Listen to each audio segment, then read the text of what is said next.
إن الحمد لله نحمده ونستعينه ونستغفره ونؤمن به ونتوكل عليه ونعوذ بالله من شرور أنفسنا ومن سيئات أعمالنا. من يهده الله فلا مضل له ومن يضلله فلا هادي له، ونشهد أن لا إله إلا الله ونشهد أن محمدا عبده ورسوله. أما بعد فإن خير الحديث كتاب الله، وخير الهدي هدي محمد صلى الله عليه وسلم، وشر الأمور محدثاتها وكل محدثة بدعة وكل بدعة ضلالة وكل ضلالة في النار. أعوذ بالله السميع العليم من الشيطان الرجيم من همزه ونفخه ونفسه.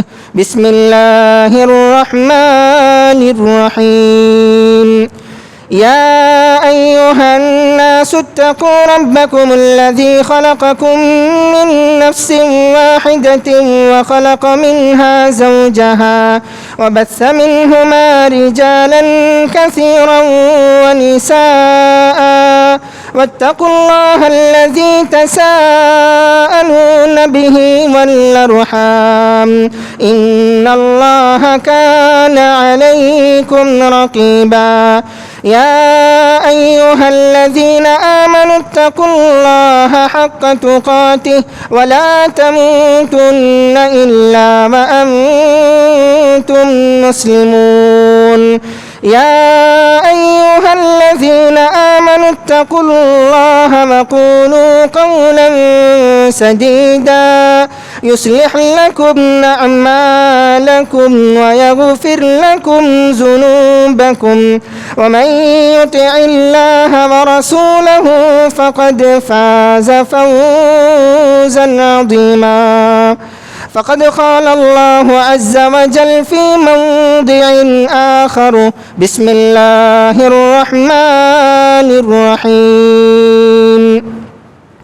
رب السماوات والأرض وما بينهما فاعبده واصطبر لعبادته هل تعلم له سميا. معزز حاضرین جمعہ، بزرگان ملت، نوجوان ساتھیوں اور عزیز پیارے بچوں اور پردہ نشین خواتین اسلام، تمام تعریف و توصیف اس اللہ وحدہ لا شریک کے لیے لائق و زیبا اور سزاوار ہے، جو تنہا ہم سب کا خالق و مالک و رازق و پالنہار، داتا حقیقی، مولا کل معبود برحق ہے، جس کا کوئی ثانی نہیں، جس کی نعمتیں، جس کے انعامات، جس کے احسانات ہم انسانوں پر، خصوصاً ہم مسلمانوں پر بے شمار ہیں۔ لہٰذا ہم اللہ تبارک و تعالیٰ کا جتنا بھی شکر کریں، اس ذات کی جتنی بھی بڑائی بیان کریں کم ہے۔ فللہ الحمد عدد خلقہ ورضا نفسہ وزنۃ عرشہ ومداد کلماتہ سبحان اللہ وبحمدہ سبحان اللہ العظیم۔ ثانیاً، لاکھوں کروڑوں درود و سلام نازل ہو اللہ تبارک و تعالیٰ کے تمام معزز مقرب نبیوں اور رسولوں پر، بالخصوص میرے اور آپ کے آخری نبی سرور کونین، تاجدار مدینہ، شفیع المذنبین، شافی محشر، ساقی کوثر، حبیب کبریا، سید الثقلین، امام الانبیاء جناب محمد رسول اللہ صلی اللہ علیہ وسلم پر۔ فقد قال اللہ عز وجل: ان اللہ وملائکتہ یصلون علی النبی یا ایہا الذین آمنوا صلوا علیہ وسلموا تسلیما۔ اللہم صل علی محمد وعلی آل محمد کما صلیت علی ابراہیم وعلی آل ابراہیم انک حمید مجید۔ اللہم بارک علی محمد وعلی آل محمد کما بارکت علی ابراہیم وعلی آل ابراہیم انک حمید مجید۔ بقول شاعر: شفیع محشر، قسیم کوثر، درود تم پر، سلام تم پر، ہمارے ہادی، ہمارے سرور، درود تم پر، سلام تم پر، صلی اللہ علیہ وسلم۔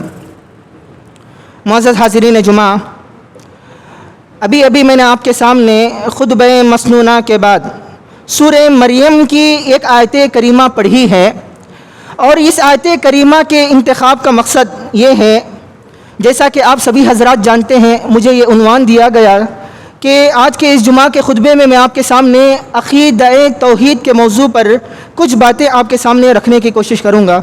سب سے پہلے اللہ سے دعا کریں اللہ مجھے اس موضوع کے متعلق صحیح کہنے، اور اس کے بعد اس حق پر سب سے پہلے مجھے اور میرے ساتھ ساتھ آپ تمام کو بھی اس حق پر عمل کرنے کی توفیق عطا فرمائیں۔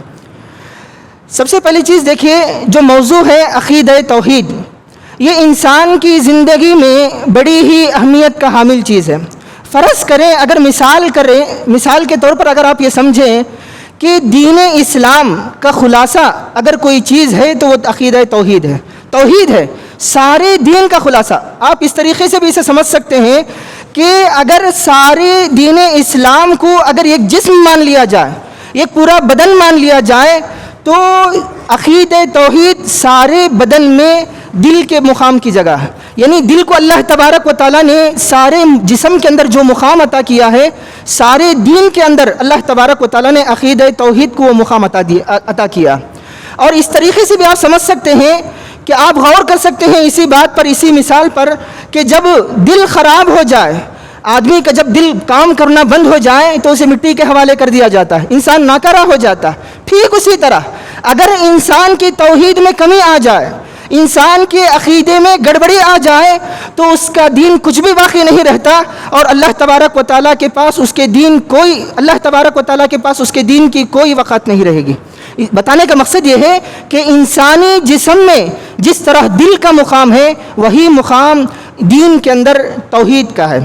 اب سوال سب سے بڑا یہ ہے کہ توحید کسے کہتے ہیں؟ اگر آپ اسے لغوی ڈکشنری کے حساب سے اگر دیکھیں تو توحید وحد یوحد، عربی زبان میں واحد کہتے ہیں ایک کو، احد جو یکتا ہوتا ہے، قل هو اللہ احد، آپ کہہ دیجئے کہ اللہ کی ذات یکتا ہے، جو اکیلا ہے، جو تنہا ہے، ایک کو توحید کہا جاتا ہے، وحد، اور اسی سے یہ توحید لفظ نکلا۔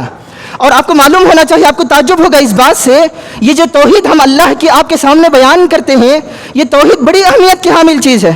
اور جو اللہ کا نام ہے، اللہ کا سب سے عظیم نام کیا ہے؟ اللہ پاک، اللہ عز و جل، اللہ، یہ لفظ اللہ ہی میں توحید چھپی ہوئی ہے۔ کیسے؟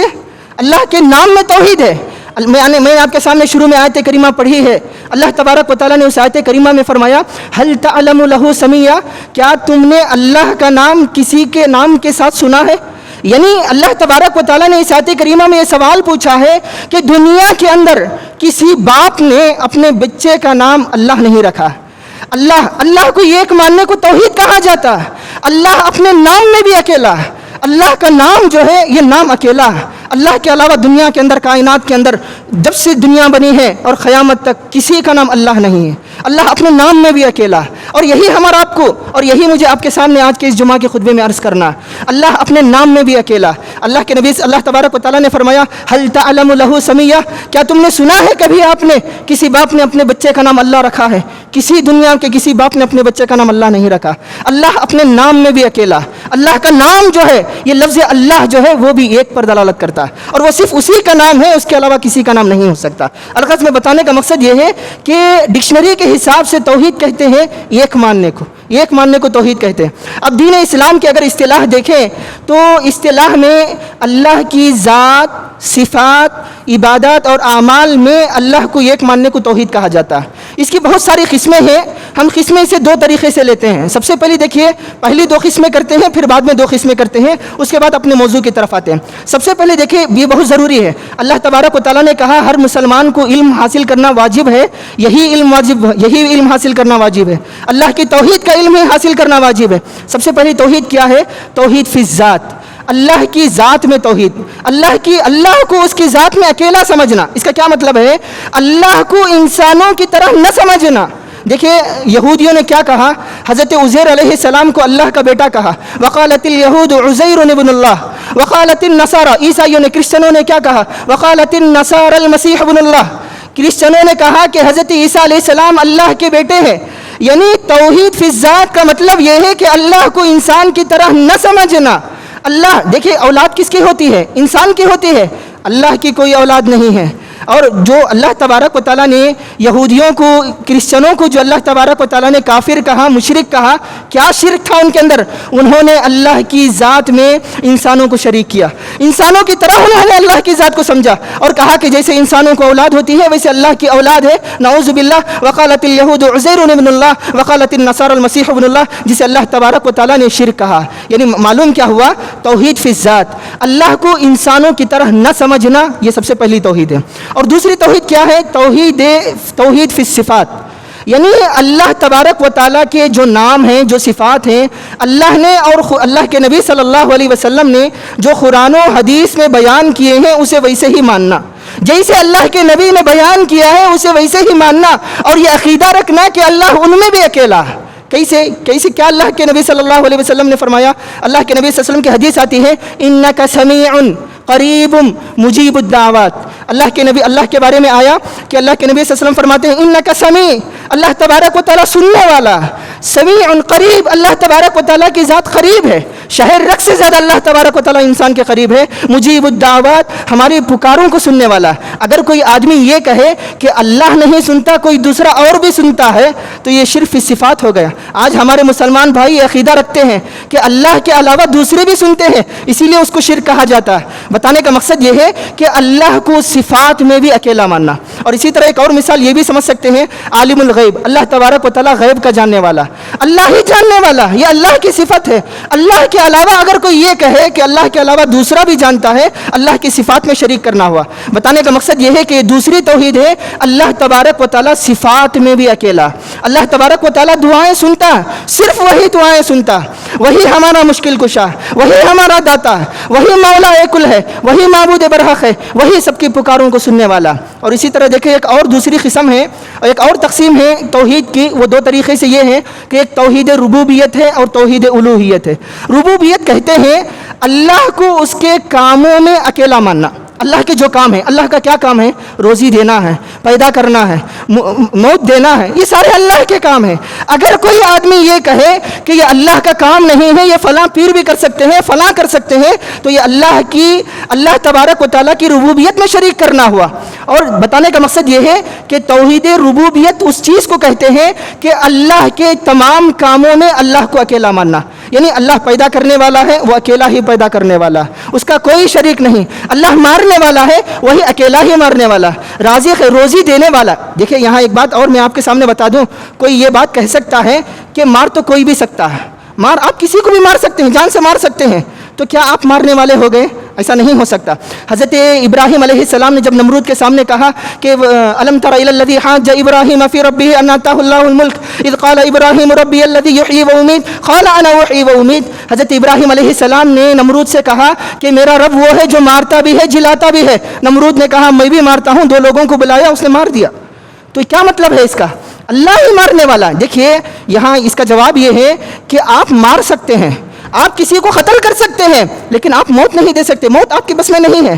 آپ مار سکتے ہیں، کسی کا نقصان کر سکتے ہیں، لیکن موت آپ کے بس میں نہیں ہے۔ اسی لیے اللہ کے بارے میں کہا گیا کہ ساری چیزیں، توحید ربوبیت کا مطلب یہی ہے، یہ سوچنا، یہ یقین رکھنا اللہ ہی موت دینے والا ہے، اللہ ہی جلانے والا ہے، اللہ ہی کھلانے والا ہے، اللہ ہی پلانے والا ہے۔ اسے توحید ربوبیت کہا جاتا ہے۔ اور سب سے آخری قسم توحید الوہیت کہا جاتا ہے۔ الوہیت کسے کہتے ہیں؟ اللہ نے جو کام کرنے کا حکم دیا، میں مثال کے طور پر دیکھیں، قربانی کرنے کا حکم دیا، کس کے لیے قربانی کرنا چاہیے؟ اللہ کے لیے کرنا چاہیے۔ اللہ نے نمازیں پڑھنے کا حکم دیا، عبادت کا حکم دیا، عبادت کس کے کی جائے؟ اللہ نے پیدا کیا ہے تو اللہ کی جائے۔ یعنی جو حکم اللہ نے دیا ہے وہ حکم اس کے لیے خاص کرنا، اسی کو توحید الوہیت کہا جاتا ہے۔ اور اسے دوسرے الفاظ میں یہ کہہ سکتے ہیں کہ ساری عبادت صرف اللہ کے لیے کرنا، اسے توحید الوہیت کہا جاتا ہے۔ یہ توحید کے اقسام ہیں۔ یہ بس میں نے آپ کے سامنے تمہیدی طور پر باتیں کہی ہیں۔ اب آئیے موضوع کی طرف۔ سب سے پہلی بات، یہ جو موضوع ہے توحید اور عقیدہ توحید، اس کی اگر آپ ہسٹری دیکھیں گے، تاریخ دیکھیں، ہسٹوریکلی تو ہسٹری اگر آپ دیکھیں، تاریخی حیثیت سے اگر آپ اس کی دیکھیں تو اس کی تاریخ زمین و آسمان کے بننے سے پہلے سے ہے۔ ہمارا انسانوں کا تعلق توحید سے ابھی آسمان نہیں بنایا تھا اللہ تبارک و تعالیٰ نے، زمین کو اللہ تبارک و تعالیٰ نے نہیں بنایا تھا. حدیث کے الفاظ مانے اللہ کے نبی صلی اللہ علیہ وسلم نے فرمایا آدم علیہ السلام کی پیدائش سے پہلے اس کی تاریخ موجود ہے. کیا اللہ تبارک و تعالیٰ نے قرآن مجید میں فرمایا کہ وَإِذْ أَخَذَ رَبُّكَ مِن بَنِي آدَمَ مِن ظُهُورِهِمْ ذُرِّيَّتَهُمْ وَأَشْهَدَهُمْ عَلَىٰ أَنفُسِهِمْ أَلَسْتُ بِرَبِّكُمْ قَالُوا بَلَىٰ شَهِدْنَا. آپ جانتے ہیں حدیث کے الفاظ ہے، اللہ کے نبی صلی اللہ علیہ وسلم نے فرمایا سارے انسانوں کو پیدا کرنے سے پہلے، زمین و آسمان کے بنانے سے پہلے اللہ نے ساری کائنات کے لوگوں کی روحوں کو جمع کیا، اور ساری روحوں کو جمع کرنے کے بعد اللہ نے پوچھا الست بربکم، کیا میں تمہارا رب نہیں ہوں؟ تو سب نے کیا کہا؟ قالوا بلا، ہاں الہ العالمین تو ہمارا رب ہے. آپ غور کیجئے توحید کا، انسان کی زندگی میں توحید کی ہسٹری کہاں سے شروع ہو رہی ہے؟ جب سے ابھی زمین و آسمان کائنات نہیں بنی تھی، جب سے اللہ تبارک و تعالیٰ نے توحید کا تعلق انسانوں سے رکھا. اور ہم گواہی دے کر آئے ہیں اللہ تبارک و تعالیٰ کے پاس. کس چیز کی گواہی دے کر آئے ہیں؟ توحید کی گواہی دے کر آئے ہیں. اللہ ہم تجھے دنیا کے اندر اکیلا مانیں گے، یہ ہم وعدہ کر کے آئے ہیں اللہ تبارک و تعالیٰ سے. آپ کو معلوم ہونا چاہیے کائنات سے پہلے اللہ تبارک و تعالیٰ نے توحید کا وعدہ لیا. دوسری بات، اللہ تبارک و تعالیٰ نے کائنات کو جو بنایا ہے یہ بھی توحید ہی پر قائم ہے. مثال کے طور پر اسے اس طریقے سے سمجھے، انسان کا جسم ہے تو انسان کے جسم میں جو روح ہے، اگر انسان کے جسم سے روح کو ہٹا دیا جائے تو انسان کو زمین کے حوالے دفنا دیا جاتا ہے، ناکارہ ہو جاتا ہے، مر جاتا ہے، مردہ ہو جاتا ہے. ٹھیک اسی طرح کائنات کی روح، ساری کائنات کی، ساری عالم انسانیت کی روح اگر کوئی ہے تو وہ توحید ہے. کیسے؟ اللہ کے نبی صلی اللہ علیہ وسلم کی حدیث آتی ہے، اللہ کے نبی صلی اللہ علیہ وسلم نے فرمایا لا تقوم الساعة حتى يقال في الارض لا الہ الا اللہ. دوسری روایت میں آیا حتى يقال في الارض اللہ اللہ. قیامت اس وقت تک قائم نہیں ہوگی جب تک کائنات کے اندر ایک آدمی بھی لا الہ الا اللہ بولنے والا ہوگا. اور اللہ کے نبی صلی اللہ علیہ وسلم نے دوسری حدیث میں فرمایا قیامت اس وقت تک نہیں قائم ہوگی جب تک دنیا کے اندر ایک آدمی بھی اللہ کا نام لینے والا ہوگا. اللہ کا نام کیسے؟ خالص توحید کے ساتھ. یعنی اس کا مطلب یہ ہوا کہ دنیا اسی وقت تک بچی ہوئی ہے جب تک دنیا کے اندر توحید بچا ہوا. جس دن توحید کو دنیا سے ختم کر دیا جائے گا، جیسے روح نکل جانے پر ہمارے جسم کو مردوں کے زمین کے حوالے کر دیا جائے گا، ٹھیک اسی طرح کائنات سے اگر توحید کو نکال دیا جائے تو یہ کائنات کو اللہ تبارک و تعالیٰ اسرافیل علیہ السلام کے حوالے کریں گے، سور پھونکنے کا حکم دیں گے، اسرافیل علیہ السلام سور پھونکیں گے، قیامت برپا ہو جائے گی. بتانے کا مقصد اس سے کیا معلوم ہوا؟ کائنات کی ابتدا توحید سے ہے اور کائنات باقی بھی ہے تو توحید کی وجہ سے باقی ہے. جس دن آخری آدمی، دنیا کا آخری آدمی توحید والا دنیا سے اٹھ جائے گا، اللہ تبارک و تعالیٰ قیامت کے لیے سور پھونکنے کا اللہ تبارک و تعالیٰ حکم دیں گے. یعنی اس سے دو باتیں معلوم ہوئی. سب سے پہلی بات تو یہ ہے کہ کائنات کی ابتدا توحید سے ہے اور کائنات ہے ہی توحید کے لیے. اور دیکھیے جب اللہ نے کائنات کو توحید کے لیے بنایا ہے تو اللہ نے ہمیں بھی بنایا. ہمیں کیوں بنایا؟ ہمارا بار بار وہ آیت کریمہ سنتے ہیں وما خلقت الجن والانس الا لیعبدون. ہم نے انسانوں کو کیوں بنایا؟ عبادت کے لیے. عبادت کا کیا مطلب ہے؟ عبادت کس کی کرنا چاہیے؟ اللہ کی کرنا چاہیے. کیا دوسرے کی بھی کر سکتے ہیں؟ نہیں، عبادت اللہ ہی کی کرنا چاہیے. اللہ کی کریں اور دوسرے کی کریں نہیں ہوگا، اللہ ہی کی کرنا چاہیے. اور اللہ ہی کی عبادت کرنے کو توحید الوہیت کہا جاتا ہے. اسی لیے ابن عباس رضی اللہ تعالیٰ عنہ اس آیت کریمہ کی تشریح میں لکھتے ہیں کہ اللہ کی عبادت کا مطلب اولیوحدون، تم اللہ کی توحید پر قائم رہو. اللہ نے تمہیں دنیا کے لیے بھیجا عبادت کے لیے، اللہ کی تنہا عبادت کے لیے. اللہ نے تمہیں دنیا کے لیے بھیجا عبادت کے لیے. اس کا دوسرا مطلب یہ ہے کہ اللہ نے تمہیں توحید کے لیے دنیا کے اندر بھیجا. یعنی اللہ کے دنیا کے اندر بھیجنے کا مقصد توحید ہے. اور آپ کو ایک اور دلچسپ بات بتا دوں کہ اللہ تبارک و تعالیٰ نے جو دنیا کو بنایا، کائنات کو بنایا ہے، کائنات کی اگر آپ ترتیب دیکھیں تو سب سے پہلے توحید ہے، بعد میں شرک ہے. پہلے توحید ہے، بعد میں شرک ہے. اور اسی طرح دیکھیے فطرت، انسان کی جو فطرت ہے وہ توحید ہے اور خلاف فطرت شرک ہے. یہ کیسے؟ اس کے لیے دلیل دیکھیے. سب سے پہلی چیز اللہ کے نبی ابن عباس کی روایت ہے، ترمذی کی حدیث ہے. اللہ کے نبی صلی اللہ علیہ وسلم نے فرمایا کہ جب اللہ تبارک و تعالیٰ نے آدم علیہ السلام کو دنیا کے اندر بھیجا تو آدم علیہ السلام کی ساری نسل توحید پر تھی، موحد تھے. لیکن جب ان کے اندر 5 لوگ آئے، سورہ نوح کے اندر اس کا تذکرہ ہے، ود، سوا، یغوث، یعوق، ودم والا، سواع والا، یغوث و یعوق و نصر. یہ 5 بڑے بزرگ آدمی تھے. جب ان کا انتقال ہو گیا یہ غم میں تھے. دیکھیے انسان، شیطان تب حملہ کرتا ہے انسان کو جب غم میں ہوتا ہے. آدمی جب غم میں ہوتا ہے, خوشی میں ہوتا ہے, اسی وقت شیطان حملہ کرتا ہے. اسی لیے دیکھیں جب نکاح کی آیتیں ہیں اللہ کے نبی کیا پڑھا کرتے تھے؟ یا ایھا الناس اتقوا یا فلا تموتن الا وانتم مسلمون, یا ایھا الذین آمنوا اتقوا اللہ حق تقاتہ فلا تموتن الا وانتم مسلمون. نکاح تو خوشی کا موقع ہے, یہاں تو موت کی بات کی جا رہی ہے. کیوں ایسے؟ آدمی خوشی کا جب موقع ہوتا ہے تو شیطان اسے گمراہ کر سکتا ہے. ٹھیک اسی طرح اسی لیے اللہ تبارک و تعالیٰ نے یہ آیت کریمہ پڑھنے کا حکم دیا, خوشی کے موقع میں تمہیں انسان شادی کے موقع سے گمراہ نہ کرے. اسی لیے اللہ کے نبی صلی اللہ علیہ وسلم نے موت کی یاد دلانے کے لیے یہ آیت کریمہ پڑھنے کا حکم دیا. الغرض بتانے کا مقصد یہ ہے کہ شیطان انسان کو غم میں جب ہوتا ہے تو حملہ کرتا ہے. وہ لوگ غم میں تھے کہ ہمارے اولیاء مر چکے ہیں, تو شیطان ان کے پاس آ کر کیا کہنے لگا؟ کوئی بات نہیں, تم ان کی تصویریں بنا لو. ان لوگوں نے ان کی تصویریں بنا لی. بعد میں ان کی نسلیں آئیں, شیطان نے کہا تمہارے باپ دادا تو ان کی عبادتیں کیا کرتے تھے, وہ لوگ شرک کرنے لگے. یعنی اس سے کیا معلوم ہو رہا ہے؟ دنیا کے اندر سب سے پہلے اگر کوئی چیز تھی تو وہ توحید تھی, شرک بعد میں آیا. شیطان نے نوح علیہ السلام کی قوم میں, جب نوح علیہ السلام کی قوم میں شرک آ گیا تو اللہ تبارک و تعالیٰ نے نوح علیہ السلام کو بھیجا ان لوگوں کو سدھارنے کے لیے, ان لوگوں کو توحید کی دعوت دینے کے لیے. اس سے کیا معلوم ہوتا ہے کہ دنیا کے اندر پہلے توحید آیا, بعد میں شرک آیا. اور اسی طرح میں نے آپ کے سامنے دوسری بات کہی کہ توحید فطرت ہے, فطرت ہے. دیکھیے اللہ تبارک و تعالیٰ نے, اللہ کے نبی صلی اللہ علیہ وسلم نے فرمایا کل مولود یولد علی الفطرہ فابواہ یہودانہ او ینصرانہ او یمجسانہ. ہر بچہ مسلمان پیدا ہوتا ہے, فطرت پر پیدا ہوتا ہے, اسلام کی حالت میں پیدا ہوتا ہے. اس کا باپ, اس کا ماحول اسے اگر یہودی ہیں تو یہودی بناتے ہیں, مجوسی ہیں تو مجوسی بناتے ہیں, عیسائی ہیں تو عیسائی بنا دیتے ہیں. یعنی پیدائش انسان کی مسلمان کی ہے. اسی لیے دیکھیں گے جب کفار مکہ جب وہ سمندر کا سفر کرتے, سمندر میں ان کی کشتی حج کو لے کھانے لگتی, اب تب میں ڈوبنے والی ہوتی, وہ کسے پکارتے؟ لات و عزا کو پکارتے نہیں, وہ اللہ کو پکارتے. کیوں؟ ان کی فطرت میں یہ بات ہے, ہر انسان کی فطرت میں یہ بات ہے. تکلیف ہو جائے تو آدمی اوپر ہی دیکھتا ہے, یہ انسان کی فطرت ہے. مصیبت آئے خود بخود ہاتھ اوپر اٹھ جاتے ہیں. ایسا کیوں ہے؟ یہ بتانے کے لیے کہ اللہ اوپر ہے.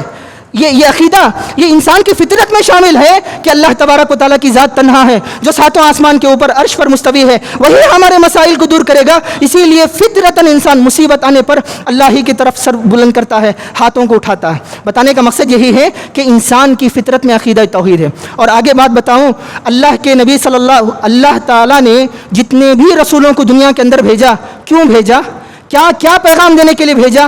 دیکھیں بہت سارے پیغامات انبیاء اکرام لے کر آئے, اس میں سب سے پہلا پیغام نبیوں نے جو لے کر دنیا کے اندر آیا, وَلَقَدْ بَعَثْنَا فِي كُلِّ أُمَّةٍ رَسُولًا أَنِ اعْبُدُوا اللَّهَ وَاجْتَنِبُوا الطَّاغُوتَ أَنِ اعْبُدُوا اللَّهَ وَاجْتَنِبُوا الطَّاغُوتَ. سب سے پہلا پیغام. دیکھیے نبی حلال حرام بھی بتاتے ہیں, جائز ناجائز بھی بتاتے ہیں, سارے نبیوں نے یہ ساری چیزیں بتائیں, لیکن سب سے پہلے ہر نبی نے اگر کوئی چیز بتائی تو وہ توحید بتائی, عقیدہ توحید کی تعلیم دی. کہا أَنِ اعْبُدُوا اللَّهَ وَاجْتَنِبُوا الطَّاغُوتَ, تم ایک اللہ کی عبادت کرو, طاغوت سے بچو. طاغوت کیا ہے؟ کل ما عبد من دون اللہ, اللہ کے علاوہ جس کی بھی عبادت کی جاتی ہے وہ طاغوت ہے.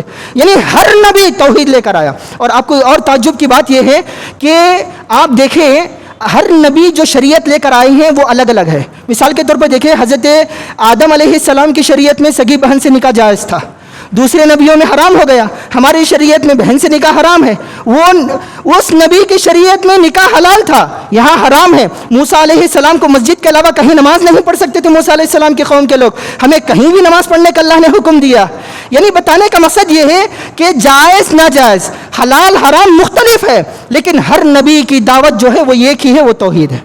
یعنی احکامات الگ ہیں. نماز آپ یہاں بھی پڑھ سکتے ہیں, وہاں بھی پڑھ سکتے ہیں, نماز کے مسائل الگ ہیں, زکوٰۃ کے مسائل سارے اس میں الگ ہیں, روزوں کے مسائل دوسری شریعتوں میں الگ ہیں, ہماری شریعتوں میں الگ ہیں. لیکن اگر آپ غور کریں گے تو ہر نبی جتنی بھی شریعتیں دنیا کے اندر آئیں سب میں ایک چیز کامن تھی, ایک چیز برابر تھی, وہ ہے توحید ہے. اور توحید ہر نبی کی دعوت توحید ہے. اور آپ کو یہ اس بات میں اور تعجب ہوگا, اللہ کے نبی صلی اللہ علیہ وسلم, آپ اللہ کے نبی کی زندگی دیکھیے. اللہ کے نبی صلی اللہ علیہ وسلم کو اللہ کے نبی کی پوری زندگی کتنے سال کی ہے؟ 63 سال کی, 60 پر 3 سال کی, 63 سال کی. اور نبوت کتنے سال میں ملی؟ 40 سال میں ملی. اور اللہ کے نبی صلی اللہ علیہ وسلم کی نبوت کی زندگی 63 میں سے 40 نکالیے, 20 پر 3 بچیں گے. 20 پر 3 سال کی زندگی میں اللہ کے نبی صلی اللہ علیہ وسلم 13 سال مکہ میں تھے اور 10 سال اللہ کے نبی مدینہ میں تھے. اللہ کے نبی مکہ میں جب تھے, اللہ تبارک و تعالیٰ نے جو آیتیں مکہ میں نازل کی 13 سال تک, وہ کیا آیتیں ہیں؟ کس موضوع کے متعلق وہ آیتیں ہیں؟ وہ توحید کے متعلق آیتیں ہیں. آپ دیکھیں یہ جو نماز کا حکم ہے، نماز تو مکہ میں فرض ہوئی، نماز کے مسائل مدینہ میں فرض ہوئے. حج کب فرض ہوا؟ مدینہ میں. زکوٰۃ مدینہ میں. رمضان کے روزوں کے احکام مدینہ میں فرض ہوئے. یعنی بتانے کا مقصد یہ ہے کہ اللہ کے نبی کی 23 سال کی زندگی میں 13 سال تک اللہ تبارک و تعالیٰ نے صرف یہی آیتیں نازل کی، وہ توحید کے بارے میں تھی. توحید ہی کی دعوت اللہ کے نبی صلی اللہ علیہ وسلم مکہ مکرمہ میں دیتے رہے. اور تعجب کی بات یہ ہے کہ توحید، دیکھیے زنا حرام کب ہوا، چوری کے بارے میں آیتیں کب نازل ہوئی، حد کب نازل ہوئی، ساری چیزیں مدینے میں نازل ہوئی. شراب بھی حرام مدینے میں ہو رہی ہے، سود حرام مدینے میں ہو رہا. یعنی اس کا مطلب یہ ہے کہ مکہ کے اندر سود برداشت تھا، ظلم برداشت تھا، مکہ کے اندر شراب برداشت تھی، حرام نہیں کیا گیا تھا، ساری چیزیں برداشت تھی، ہر گناہ برداشت تھا، لیکن توحید برداشت نہیں تھی.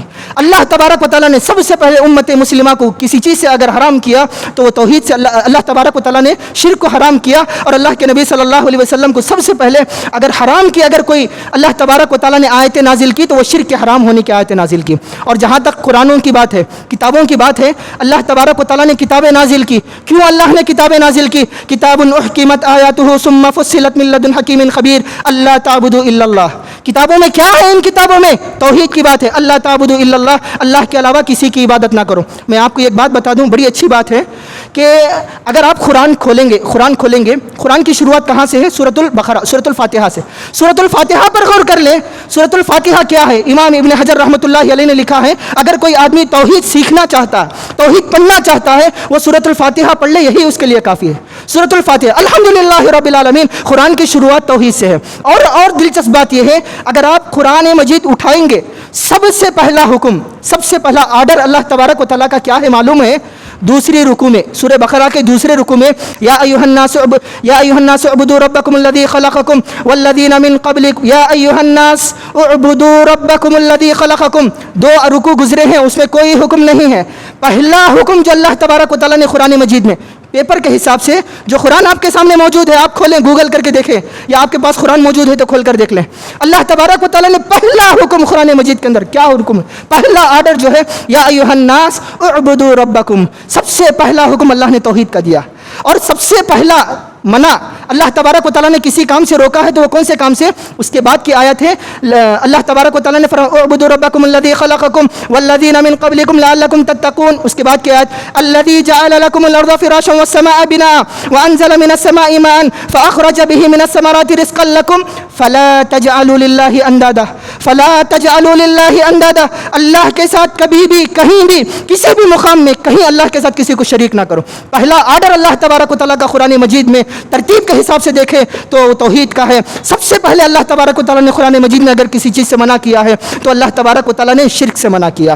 اور آگے چلیں، اللہ تبارک و تعالیٰ یہ جو توحید ہے یہ اس قدر اہمیت کی حامل ہے کہ ہمارے دنیا کی کامیابی بھی اسی پر ہے.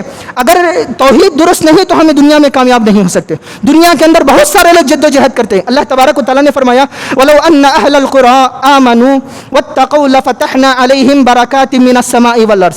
یہاں ایک بات میں آپ کو یہ بتا دینا چاہتا ہوں، دنیا کے اندر جتنی بھی چیزیں ہیں، چاہے یہ لکڑی لے لیں، چاہے یہ میک لے لیں، چاہے یہ کپڑا لے لیں، ہر چیز کا تعلق 2 ہی چیزوں سے ہے. یہ تو آسمان سے اترنے والی بارش سے ہے یا تو پھر زمین سے ہے. 2 ہی چیزوں سے. آپ کوئی بھی چیز لے لیں، آپ اپنی گاڑی لے لیں، آپ کوئی بھی چیز لے لیں، ان دونوں چیزوں کا تعلق، ساری چیزوں کا تعلق، دنیا کے اندر جتنی بھی چیزیں ہیں ساری چیزوں کا تعلق 2 چیزوں سے ہوتا ہے. ایک پانی سے ہوتا ہے، دوسرا زمین سے ہوتا ہے. اگر آپ کو یہ تکلیف ہے کہ میرے حالات صحیح نہیں ہیں، میری دنیا صحیح نہیں ہے، میں دنیا میں ناکام ہو رہا ہوں، اللہ تبارک و تعالیٰ نے فرمایا وَلَوْ أَنَّ أَهْلَ الْقُرَىٰ آمَنُوا، اگر تم توحید والے ہو جاؤ، اگر تم ایمان والے ہو جاؤ، لَفَتَحْنَا عَلَيْهِمْ بَرَكَاتٍ مِّنَ السَّمَاءِ، اللہ تمہارے لیے آسمان بھی کھولے گا اور زمین بھی اللہ تبارک و تعالیٰ تمہارے لیے کھولے گا. زمین کی برکتیں تمہیں نصیب ہوگی. کب؟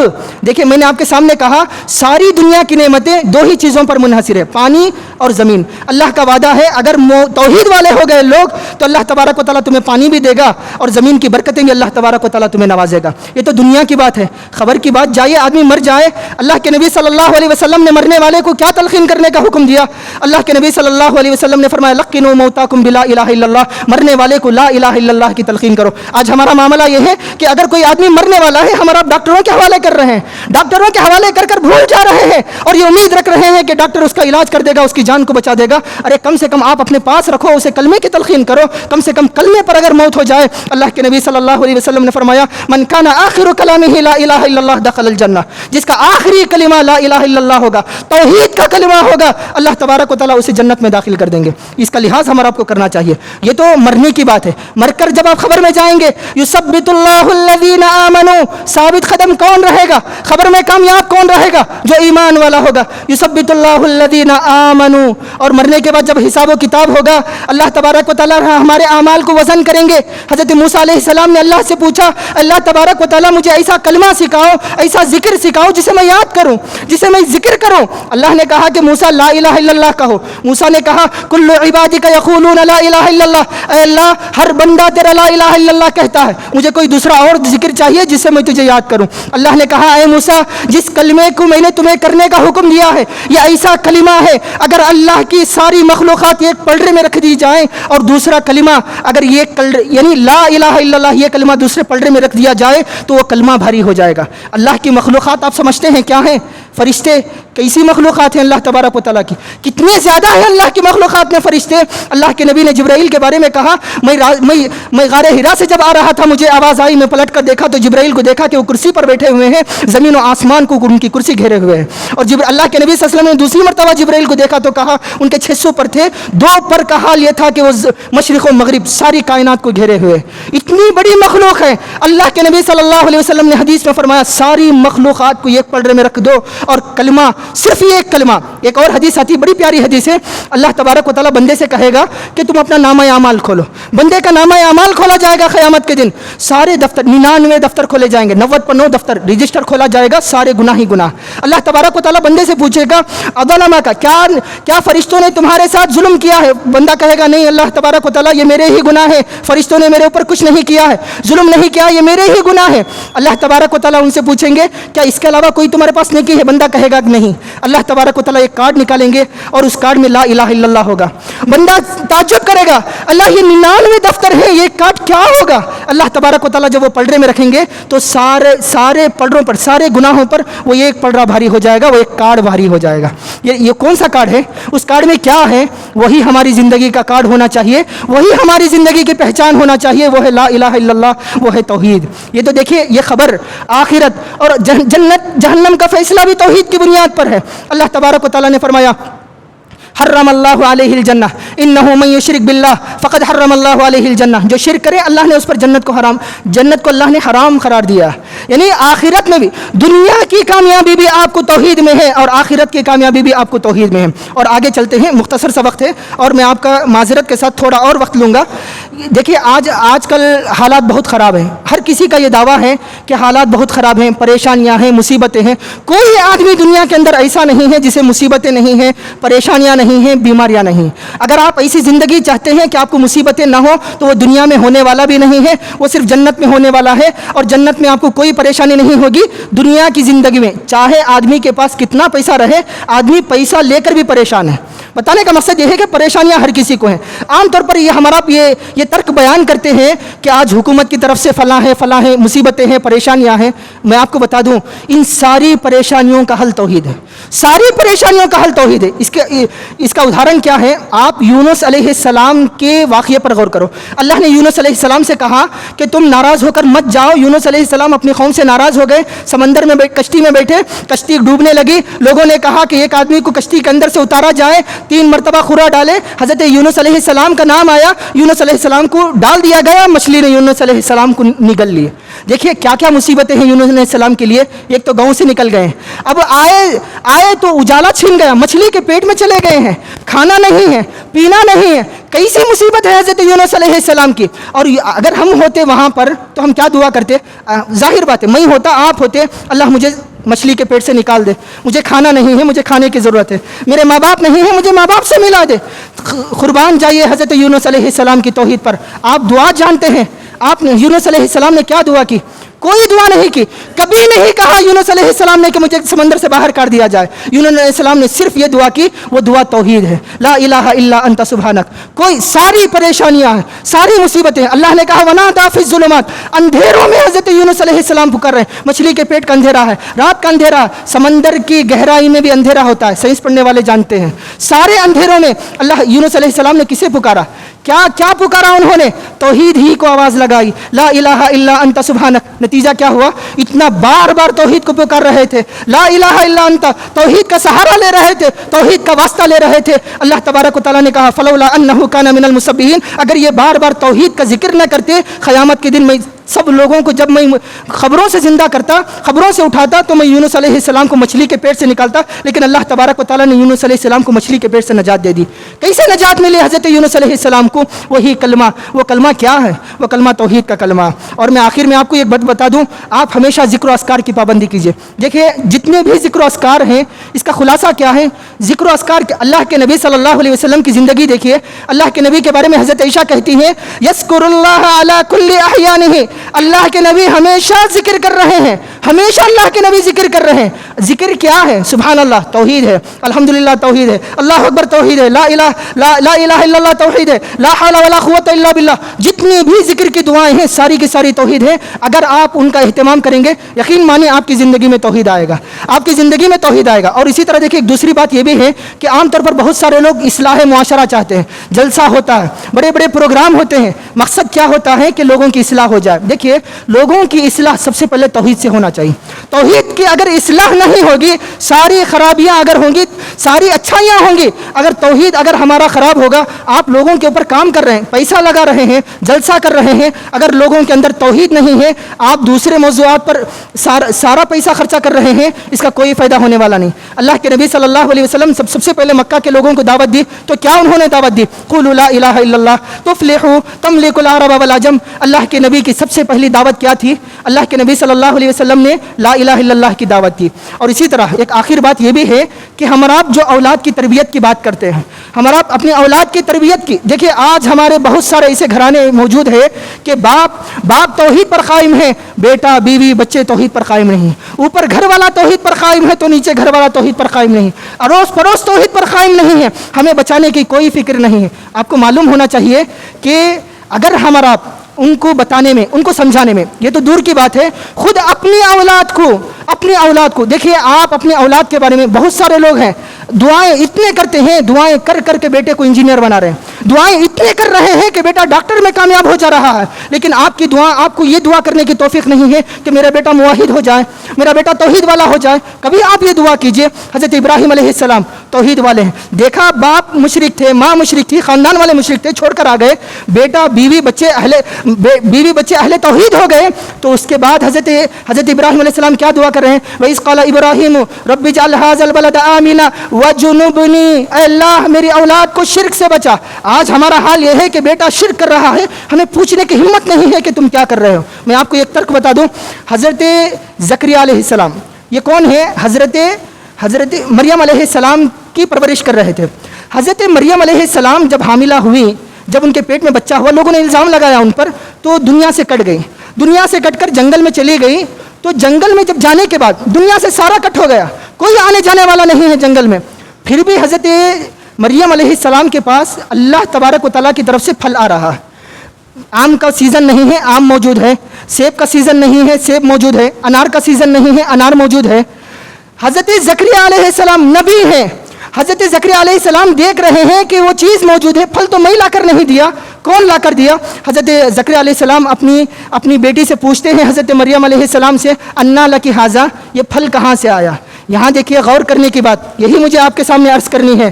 حضرت زکریا علیہ السلام اپنی سب سے پاک باز مطہرہ بیٹی سے یہ پوچھ سکتے ہیں کہ یہ پھل کہاں سے آیا. کیا آپ اپنے بچوں سے شرک کے بارے میں نہیں سوال کر سکتے؟ شادی کر آپ نے دے دیا, کیا اس کی زندگی پر آپ نظر نہیں رکھ سکتے؟ کیا وہ شرک میں موجود ہے یا توحید پر موجود ہے, توحید پر قائم ہے؟ ہمارا آپ کو سوچنا چاہیے. حضرت نبی ہے اور بیوی